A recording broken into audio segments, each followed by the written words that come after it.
What's up, everybody? How you guys doing? So it's another episode of King Pirate, and what are we even talking about today? Oh, not much. Just wondering about psyops and things. Just watching the news and trying to figure out what's happening in the world. I mean, big news has dropped from uh, people that talks about maybe Fauci wasn't being exactly truthful when he was talking about some stuff, and then there was like a lot of things happening with people talking to him on, like, I guess the Hill or whatever, which is really interesting. But what can we really do other than say that this thing might finally be over here pretty soon? But is that really going to stop the next psyop? Because that's what's been happening, or at least that's what I feel like has been happening for the last couple of years. And people are starting to wake up, people are starting to break through. And even if that is the case, now we have to ask ourselves if this is going to be the thing that's going to move us forward into the future. And I don't really know, man. It's 2022. There's going to be an election this year. People are already starting to talk about a red wave, but it might be still a little premature, because obviously time will tell if they're going to be able to pull themselves out of this rut. But it seems like almost likely not. I mean, when we going to get all these tests and stuff? I pick up deliveries and DoorDash all the time, where I'm literally going to Walgreens just to be all like, yo, they're out of these COVID tests, man. Like, why do you guys even have these on the freaking system if they're not going to be here? So on and so forth. So I always wondered about how these guys would tell us this is going to be. But we can't get tests. I finally saw my first long line of people waiting to get Roni tested, and good on them if they feel like that's necessary, if they're like dying or whatever. But then I've also been to like Kiva Juice, and the chicks sitting there like coughing and sneezing and shit.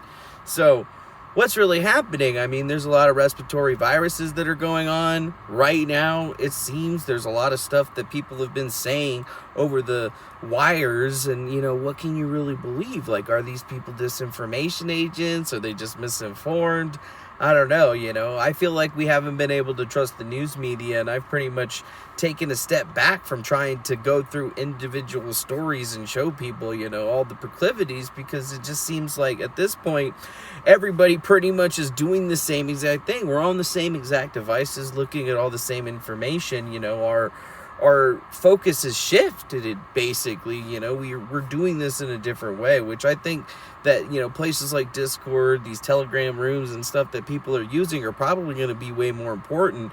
And we need to start coming together in more community-based organizations. And I think that the only way that we're physically going to be able to change things in our areas is if people start utilizing their cell phones and shit like that to use these rooms and technologies that we've been messing around with for a while, to really create something that's going to be a new kind of network that operates outside of some of these other shitty places that we're all congregating at the present time. And I mean, it's disinformation versus disinformation, psyops to fight for disinformation. And I mean, that's what we're seeing right now. Look at the Q. We have all these new heads that are out here putting all this disinformation out. One of them, all of his talkings with the good old Arturo got exposed by Arturo, and it's not a good look for those people, because you see exactly how they're formulating everything together, and it's a stark contrast from what you saw with me, because we're seeing how individual people can have a great effect on something as small as that. Think about how those same people that are doing it are now moving themselves through the news and through all these different places, and how they're changing the narrative on all this stuff, because that's always what it's been. It's not been truth warfare. The info war has basically, is over. They took out Alex Jones, and now this new information warfare is just who's got the better truth, or who can get enough people to focus on this truth being the right truth, so on and so forth. And then all of that has to go into the mental conditioning that's going on, whether you're listening to satellite radio or watching videos on YouTube. right now the information overload is there. You know, the superhighway, you can find info on pretty much anything you want, but is that going to be moving forward for the very near future? Because to me it seems like they're going to be taking that away. Already in Canada they're talking about having an office that dictates what can and cannot be posted, and that's kind of the same way that we're seeing it now. We have all these new social media platforms trying to be arbiters of truth, yet they're not. And what are we going to do?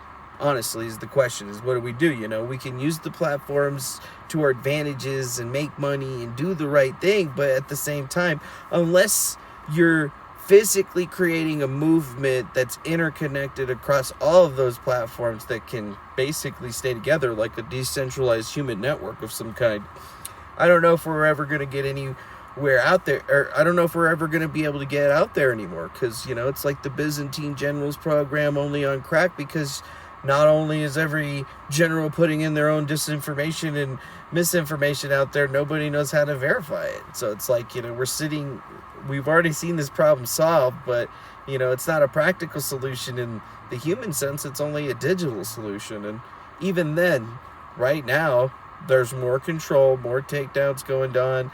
People are fighting any arbiter of truth or any person that's got a big, you know, voice out there right now that's platforming people is getting taken down. And then we've already experienced all that stuff, and where does it leave us? That's the big question. So, you know, that's all I really had to think about today. Just a video upload to think about it. Disinformation versus the psyops versus what's going on in the world. Like, the world's not over. The world's not ending. Everybody's totally fine. You know, we made it through all of this shit. The bombs are falling, but, you know, everybody's coming out the bunker and being like, whatever. Think about that, because if you don't, I don't know where we're going to go in the near future. So make sure you hit that like button, subscribe, share this with your friends, and I'll see you guys again on the next one, because it's a interesting place that we live in. Oh, yes, it is. Adios.